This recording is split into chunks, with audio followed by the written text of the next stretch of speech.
নমস্কার, আমি কৃষ্ণভারতী। আজকের এই নিবেদনে থাকবে শিক্ষা, উচ্চশিক্ষা এবং কেরিয়ার।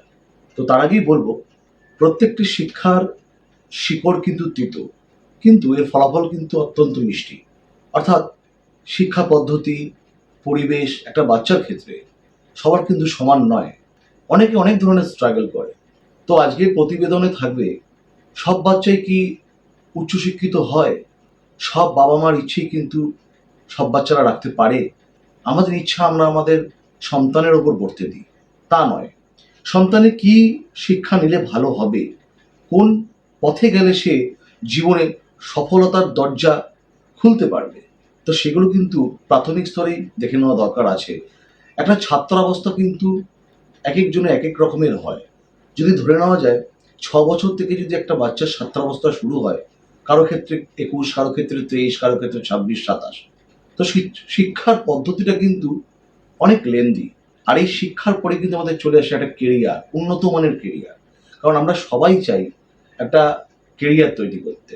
সুতরাং এক্ষেত্রে বলা যায় যে একটা বাচ্চা কোন দিকে যাবে তার ন্যাডাল চার্ট দেখে নেওয়া প্রয়োজন আছে। আর এখন যেহেতু বিভিন্ন রকমের ফলাফলগুলো বোর্ডের এক্সামের বেরিয়েছে, তো সুতরাং কোন পথে গেলে কি করলে বাচ্চা ঠিকঠাক সফলতা পাবে, এটা কিন্তু আমাদের দেখে নেওয়া দরকার আছে।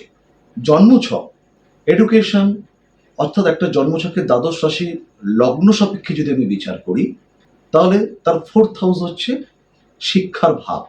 অর্থাৎ যে কোনো ছকের 4th হাউস অর্থাৎ চতুর্থ ভাবকে নিয়ে আমরা কিন্তু শিক্ষাটাকে বিচার করি। এবং তার সাথে শুধু নয়, বিভিন্ন রকমের অ্যাঙ্গেল রয়েছে বিচারের, কিন্তু গতানুগতিক লগ্নের চতুর্থ ভাবে থেকে শিক্ষার বিচার করা হয়। সেই গ্রহ কেমন আছে, তার সাথে কোন গ্রহের কনজাংশন, মামুলি বিচার করলে চলবে না, তাহলে কিন্তু আমরা সঠিক সিদ্ধান্তে উপনীত হতে পারবো না। প্রথমত বলি, চতুর্থপতি এবং পঞ্চমপতির সাথে অর্থাৎ 4th হাউস 5th হাউস যদি একে অপরকে সমসপ্তম দৃষ্টি বিনিময় করে, কিংবা যদি কেন্দ্রস্থান কোন স্থান ত্রিকোণ স্থানে যদি অবস্থান করে, চতুর্থপতি পঞ্চমপতি কনজাংশন করে, তাহলে কিন্তু এটা এক ধরনের রাজযোগ সৃষ্টি হয়। আবার দেখা গেছে বিদ্বান ব্যক্তি পঞ্চমপতি সপ্তমপতি যদি রাজযোগ বিনিময় হয়, সমসপ্তম দৃষ্টি, কিংবা যারা যদি একইভাবে যদি অবস্থান করে, তবেও কিন্তু শিক্ষার্থীরা কিন্তু প্রভূত বিষয়ে জ্ঞানী হয়। তাদের শিক্ষাক্ষেত্রে তারা দূরপথে পাড়ি দিতে পারে, কেরিয়ার করতেও তারা কিন্তু দূরপথে পাড়ি দিতে পারে। সুতরাং আমাদের দেখা দরকার একটা জন্মছকে ছাত্রের কিংবা ছাত্রী চতুর্থ স্থানে গ্রহের বলবত্তা, সেই গ্রহ যদি কোনো কারণে কম্বাস্ট হয় কিংবা রেট্রোগেট হয়, তার প্রাথমিক চিকিৎসার প্রয়োজন আছে সেই গ্রহের। এবং চতুর্থপতি যদি দুস্থানগত হয়, কিংবা কোনো গ্রহের দ্বারা যদি পাপক গ্রহের দ্বারা যদি দৃষ্ট হয়, তাহলেও কিন্তু দেখা যায় যে ভালো পরীক্ষার সময় অর্থাৎ গুরুত্বপূর্ণ পরীক্ষার সময়, কিংবা কেরিয়ার নির্বাচন করার সময়, কিংবা যখন উচ্চস্তরে গিয়ে যখন আমরা স্ট্রিমটাকে ভাগ করি, সে স্ট্রিমটাকে নির্বাচন করার সময় একটা না একটা কিন্তু সমস্যা আসবেই। আমার পড়বার দরকার সায়েন্স নিয়ে, অথচ আমি কমার্সে ভর্তি হয়ে গেলাম।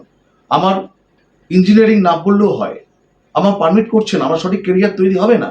আমার ম্যানেজমেন্ট কিংবা অন্যান্য ধরনের শিক্ষা যদি আমি ব্রতী হই, তাহলে আমার কেরিয়ারটা তৈরি হবে। তা না গিয়ে আমরা গতানুগতিক ইঞ্জিনিয়ারিং, মেডিকেল কিংবা বিভিন্ন ধরনের টেকনিক্যাল এডুকেশনে চলে গেলাম। কারণ টেকনিক্যাল এডুকেশনের ঝোঁকটা আপামরও বেশি। সবাই হয়তো ভাবে টেকনিক্যাল এডুকেশন করলে এটা সঠিক কেরিয়ার তৈরি হয়, নচেত হয় না।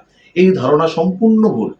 কেউ নাচ নিয়েও শিক্ষা করতে পারে, আবৃত্তি নিয়ে সে পড়াশোনা করতে পারে, বিভিন্ন রকমের চাষবাস গবেষণা নিয়ে সে তার কেরিয়ার করতে পারে, জ্যোতিষ পেশা নিয়ে একটা শিক্ষা হয়, ওকালতি একটা পেশা, বিভিন্ন ধরনের এখন ডিজিটাল মার্কেটিং, বিভিন্ন রকমের একটা শিল্প সত্তা যার মধ্যে আছে, বাচ্চার মধ্যে আছে, এটাও কিন্তু একবার ডায়াগনোসিস করার প্রয়োজন আছে। তো আসবো আলোচনায়, ভাগ্যপতি অবস্থান ভালো হতে হয়।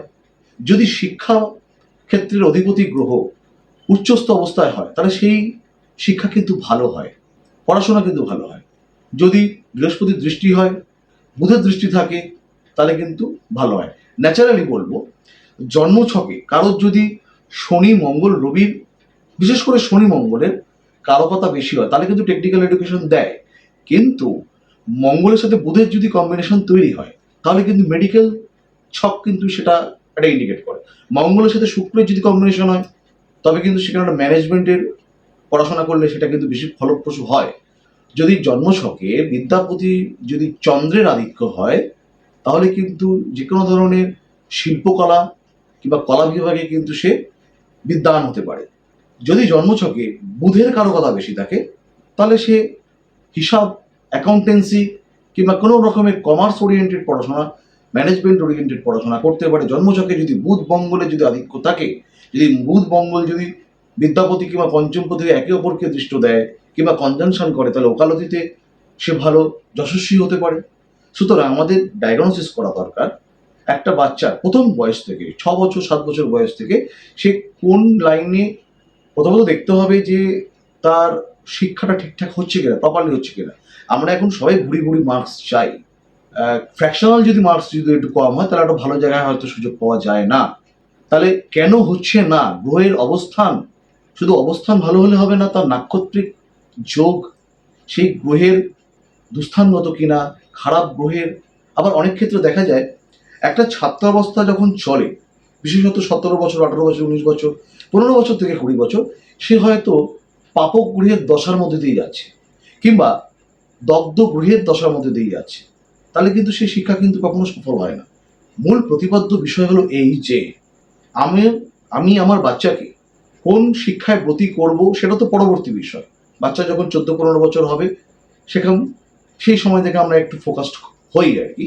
কিন্তু বাচ্চার শিক্ষার মান, মেধা, বাচ্চার শিক্ষার প্রতি আকর্ষণ কতটা কি হচ্ছে, সেটা কিন্তু প্রাথমিক অবস্থাতেই কিন্তু সেটা ডায়াগনোসিস করে তার সঠিক, যদি কোনো সমস্যা থাকে তার প্রতিকার প্রতিবিধান নিয়ে এগোনো দরকার। তবেই হবে শিক্ষার মান। শিক্ষা যদি কেরিয়ারমুখী হয়, তাহলে কিন্তু সেটা কিন্তু আগে থেকেই পরিলক্ষণ করবার দরকার আছে।